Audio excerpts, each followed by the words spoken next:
Hello दोस्तों, स्वागत है आपका स्टडी राइज यूट्यूब चैनल पर। तो हमारी यूपी टेट सुपर टेट की प्रैक्टिस सेट सीरीज चल रही है। तो आज जो हमने प्रैक्टिस सेट लिया है वह लिया है हिंदी का प्रैक्टिस सेट। इससे पहले सीडीपी और पर्यावरण अध्ययन का करवा दिया गया है। जिसने वह नहीं देखा तो प्लेलिस्ट में जाके देख सकते हैं। यूपी टेट की अलग से एक प्लेलिस्ट बनी है, वहाँ से आप उसे चेक कर सकते हैं। तो चलिए फिर आज का टॉपिक स्टार्ट करते हैं। जो लोग चैनल पर पहली बार आए हैं वो चैनल को जल्दी से सब्सक्राइब कर लें और बेल आइकन को भी प्रेस कर देना। तो चलिए फिर स्टार्ट करते हैं आज का टॉपिक।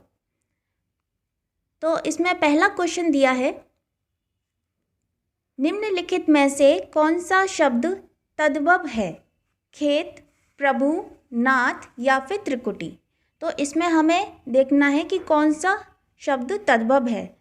तद्भव क्या होता है कि वे शब्द जो संस्कृत के जो शब्द प्राकृत और उपभ्रंश पुरानी हिंदी आदि से विकृत होकर हिंदी भाषा में आए हों वे तद्भव शब्द कहलाते हैं। ठीक है, तो इसमें जो तद्भव शब्द है वह कौन सा है? वह है खेत।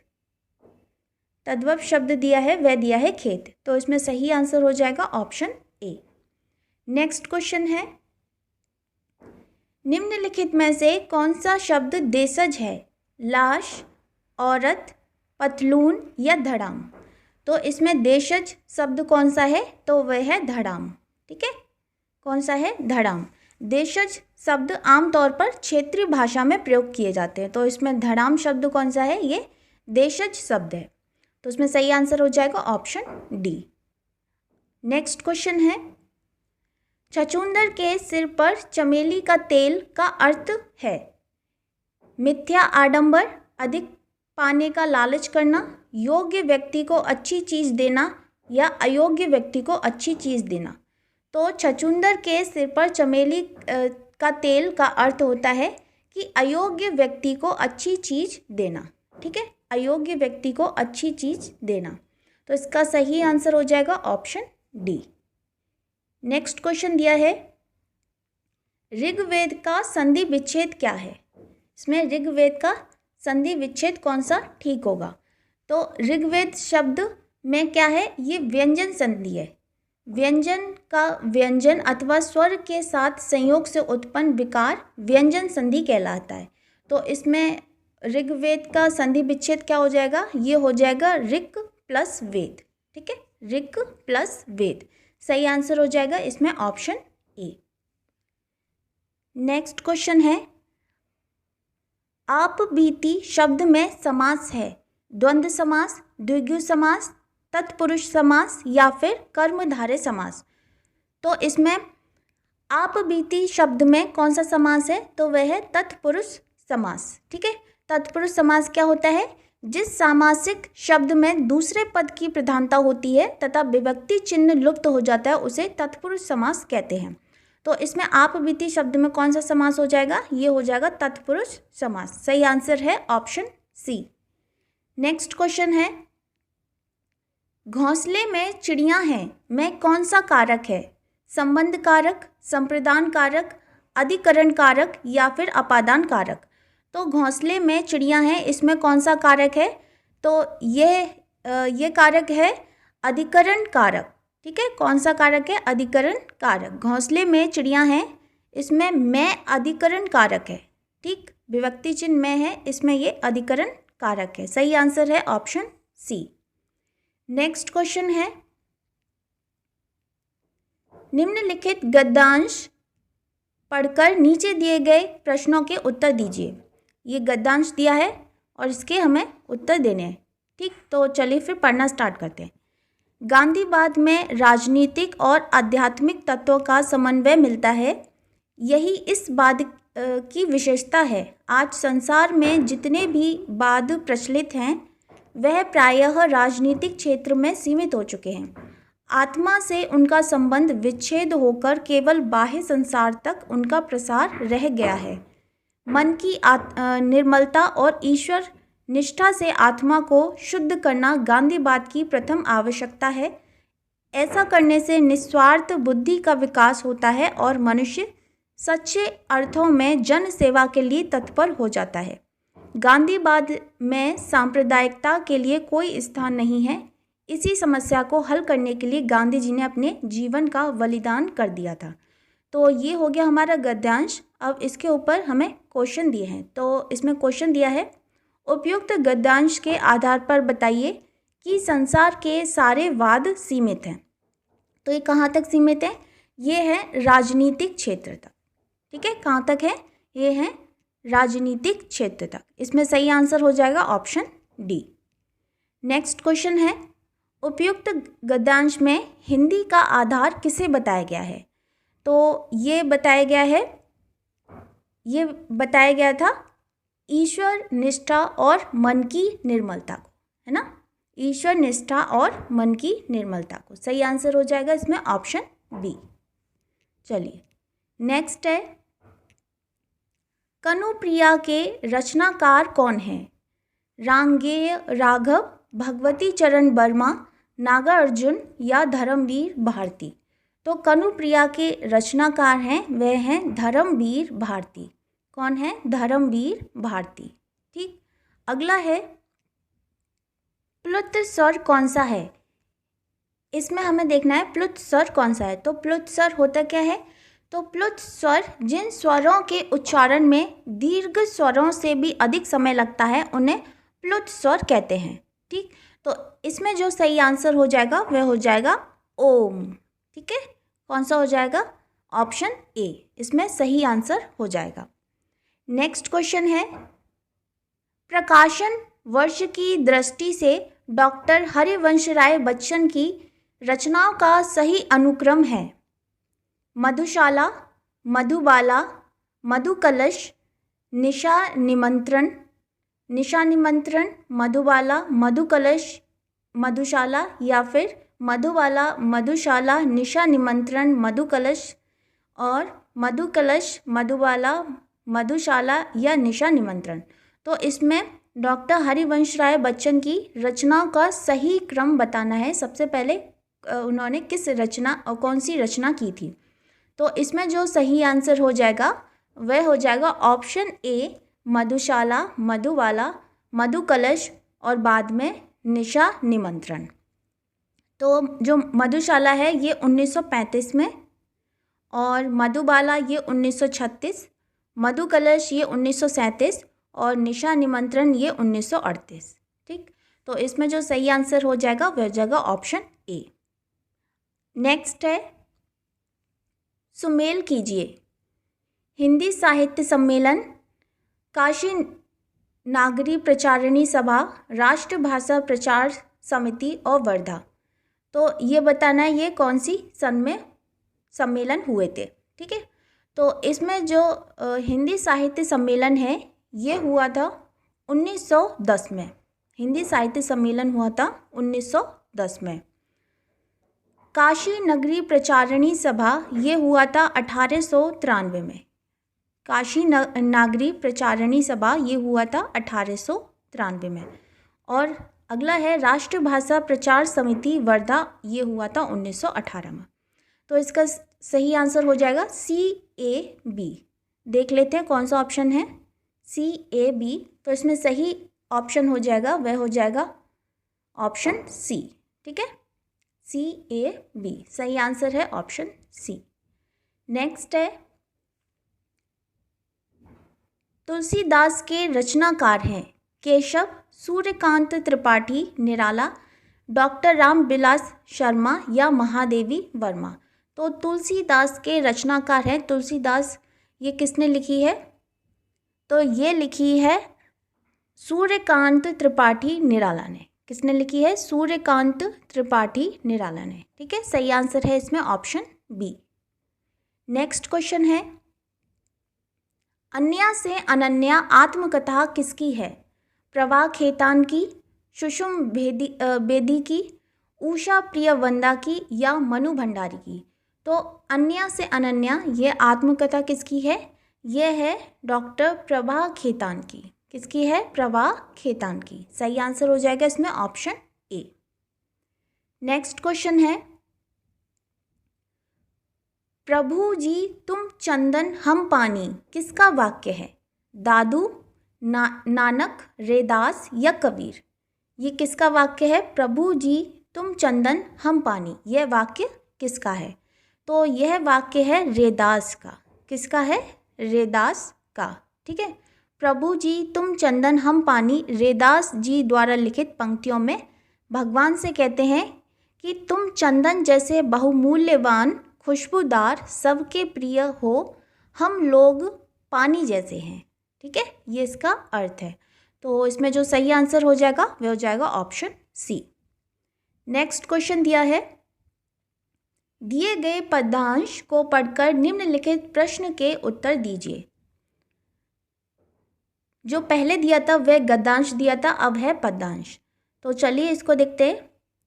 वरदंत की पंगति कुंदकली अधराधर पल्लव लोचन की, चपला चमके घन वीच जगे छवि मोतिन माल अमोलन की, घुंघरारी लटें लटकें मुख ऊपर कुंडल लाल कपोलन की, निवछावर प्राण करे तुलसी बलि जाऊं ललायन बोलन की।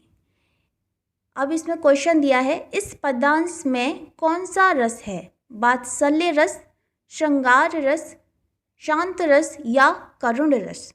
तो इसमें कौन सा रस दिया है? तो ये है ऑप्शन बी, श्रृंगार रस। कौन सा है? श्रृंगार रस। ठीक है, ललायन बोलन की में श्रृंगार रस है। श्रृंगार रस का स्थायी भाव क्या होता है? ये होता है रति होता है। क्या होता है? रति। स्थायी भाव क्या होता है? रति होता है। तो इसमें सही आंसर हो जाएगा ऑप्शन बी, श्रृंगार रस। ठीक है, नेक्स्ट है, उपरोक्त पद किस कवि का है? सूरदास, तुलसीदास, कबीर या जायसी? तो ये किस कवि का है? तो ये है तुलसीदास का। ठीक है, किस कवि का है? ये है तुलसीदास का। सही आंसर हो जाएगा इसमें ऑप्शन बी। नेक्स्ट क्वेश्चन है, उच्चारण स्थान की दृष्टि से कौन सा विकल्प शुद्ध है? स दंत्य, च कंठ्य, श तालव्य या श मूर्धन्य? यानी जो हम स शब्द बोलते हैं तो ये दंत्य से बोलते हैं, च शब्द बोलते हैं तो ये कंठ से बोलते हैं, श बोलते हैं तो तालव से बोलते हैं, या फिर श बोलते हैं तो मूर्धन्य से बोलते हैं। तो इसमें बताना है कि उच्चारण स्थान की दृष्टि से कौन सा विकल्प शुद्ध होगा। तो जो इसमें शुद्ध विकल्प है, जो सही दिया है, वह दिया है स दंत्य। ठीक है, दंत्य वर्ण, जिन वर्णों का उच्चारण स्थान दांत होता है उन्हें दंत्य वर्ण कहते हैं। इनमें कौन कौन से आ जाते हैं? ल व वर्ग के आ जाते हैं, जैसे त, थ, द, ध, न, ला और सा वर्ण आते हैं। तो ये कौन से हैं? ये हैं दंत्य वर्ण। सही आंसर हो जाएगा इसमें ऑप्शन ए। नेक्स्ट क्वेश्चन है, निम्नलिखित में से कौन सा कथन अशुद्ध है? हिंदी में ज्ञा का उच्चारण परंपरा से भिन्न हो गया है। छ संयुक्त व्यंजन है, विसर्ग कंठ्य वर्ण है, या दो महाप्राण व्यंजनों का उच्चारण एक साथ हो सकता है। तो इसमें हमें अशुद्ध बताना है कि कौन सा इसमें गलत दिया है। तो इसमें जो सही आंसर हो जाएगा वह हो जाएगा 49 का ए, यानी कि हिंदी में ज्ञा का उच्चारण परंपरा से भिन्न हो गया है। तो ये इसमें गलत दिया है, तो हमसे अशुद्ध पूछा था, तो इसमें सही आंसर हो जाएगा ऑप्शन ए। नेक्स्ट क्वेश्चन है, मेरे लड़के ने मेरी आज्ञा का पालन नहीं किया, वाक्य में लड़के के विषय में कौन सा विकल्प अशुद्ध है? कर्ता, बहुवचन, एकवचन या फिर पुल्लिंग? तो इसमें कौन सा विकल्प अशुद्ध दिया गया है? तो इसमें जो अशुद्ध विकल्प है वह है बहुवचन। ठीक है, कौन सा है? बहुवचन। लड़के शब्द का प्रयोग कर्ता, एक वचन और पुल्लिंग के रूप में किया गया है, अतः मेरे लड़के ने यानी मेरी आज्ञा का पालन नहीं किया, तो वाक्य में लड़के के विषय में जो बहुवचन है वह शब्द अशुद्ध है। ठीक है, इसमें सही आंसर हो जाएगा ऑप्शन बी। नेक्स्ट क्वेश्चन है, राम आम खाता है मैं वाच्य का कौन सा रूप है? भाववाच्य, उभयवाच्य, कर्तवाच्य या फिर कर्मवाच्य? तो इसमें कौन सा है? तो ये है कर्तवाच्य। कौन सा है? कर्तवाच्य। राम आम खाता है मैं कर्तवाच्य है। सही आंसर हो जाएगा ऑप्शन सी। नेक्स्ट, रहीमन पानी राखिए बिन पानी सब सून, पानी गए न उबरे मोती मानस चून। इस दोहे में कौन सा अलंकार है? रूपक अलंकार, उत्प्रेक्षा, श्लेष या फिर उपमा। तो इसमें जहाँ एक शब्द का एक ही बार प्रयोग होता है परंतु उसके अर्थ अनेक होते हैं, वहाँ कौन सा होता है? वहाँ होता है श्लेष अलंकार। ठीक है, कौन सा होता है? श्लेष अलंकार। यानी जहाँ एक शब्द का एक ही बार प्रयोग होता है परंतु उसके अर्थ जो होते हैं वो डिफरेंट होते हैं, वहाँ श्लेष अलंकार होता है। तो इसमें क्या है? रहीमन पानी राखिए बिन पानी सब सून, पानी गए न उबरे मोती मानस शून। इस दोहे में श्लेष अलंकार है। ठीक है, सही आंसर हो जाएगा ऑप्शन सी। नेक्स्ट क्वेश्चन है, निम्नलिखित में से कौन सा शब्द शुद्ध है? चांद, आंख, अंक या फिर अंगना। तो इसमें कौन सा शब्द शुद्ध दिया गया है? तो इसमें जो शब्द शुद्ध है वह कौन सा है? अंक। कौन सा शब्द है? अंक। ठीक है, तो इसमें सही आंसर हो जाएगा ऑप्शन सी। नेक्स्ट क्वेश्चन है, निम्न में से किस शब्द की वर्तनी सही है? कौन सा शब्द सही लिखा गया है? सन्निधि को कैसे लिखेंगे? ठीक है, तो इसमें जो शुद्ध वर्तनी वाला शब्द है वह कौन सा है? वह है सन्निधि। ठीक है, कौन सा है? सन्निधि। इसमें शुद्ध वर्तनी वाला शब्द है ऑप्शन डी।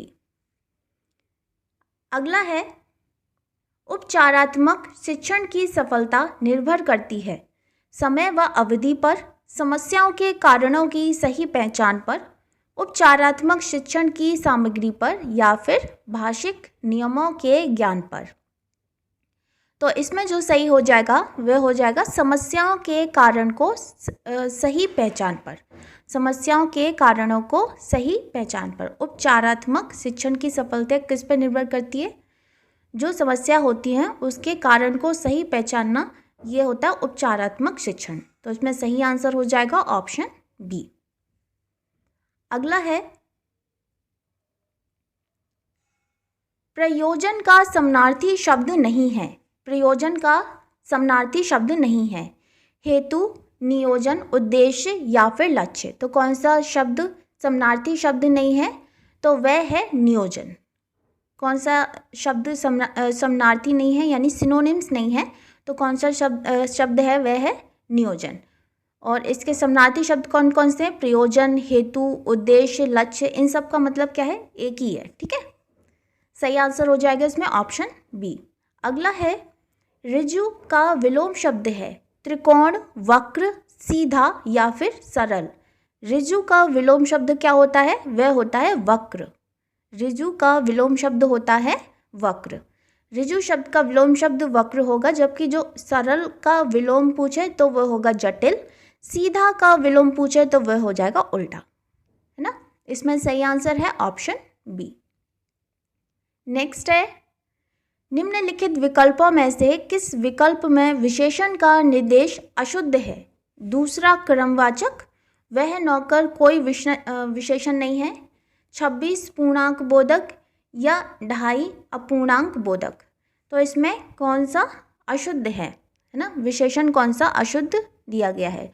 तो इसमें जो अशुद्ध है वह है वह नौकर कोई विशेषण नहीं है। इसमें विशेषण का निर्देश अशुद्ध है। सही आंसर है ऑप्शन बी।